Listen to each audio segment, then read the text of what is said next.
Pourquoi le Fab Lab chez Nexity? C'était pour nous une façon de tester en live toutes les innovations liées au digital pour l'immeuble et de faire un tri entre tout ce qui se dit, ce qu'on entend, ce qu'on lit, mais de le tester, je dirais, dans la réalité vraie cette fois, et avec nos collaborateurs pour voir quels étaient les bénéfices qu'ils pouvaient en tirer, nos collaborateurs, les employeurs, mais aussi les propriétaires d'immeubles. Les composantes qu'on a voulu tester sont des services qui vont directement vers les collaborateurs, par exemple la possibilité de changer les moyens de mobilité plutôt que d'avoir une voiture de fonction, et essayer de traiter cela au travers de crédits mobilité ou à la place d'une voiture de fonction qui vont servir de moins en moins en ville, moins en moins souvent en ville, leur donner la possibilité d'avoir accès à moindre frais ou gratuitement à des trains, des parkings, des moyens de transport en commun, de la voiture en autopartage, à la place d'un véhicule de fonction qui aujourd'hui est plus souvent statutaire qu'autre chose. Ça, c'est un exemple.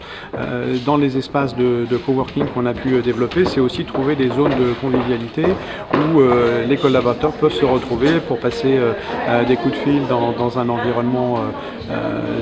beaucoup plus tranquille, et puis aussi des espaces de détente et des espaces de repos. À ce titre, par exemple, on va se servir des espaces de végétalisation qu'on va mettre sur le toit, qui vont être aussi une amélioration de la signature environnementale de l'immeuble, mais pas que, puisque ça va aussi permettre aux collaborateurs d'y trouver des salles de réunion, quand bien évidemment le temps le permettra. Donc c'est de trouver l'articulation entre une forme d'attractivité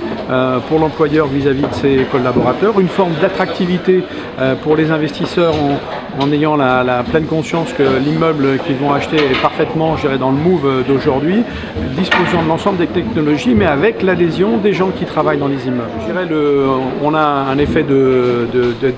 démonstrateur et de testeur. On va recéter, les usages de ces outils qui sont mis en place. C'est certain qu'il y en a quelques-uns qui sont déjà adoptés, comme les badges virtuels, comme la possibilité d'avoir du parking partagé avec ZenPark, etc. Et puis on fera certainement une analyse de tout ça à horizon de quelques mois pour savoir ce qu'on va conserver et puis des nouvelles innovations qui ne manqueront pas d'arriver entre maintenant et ces quelques semaines.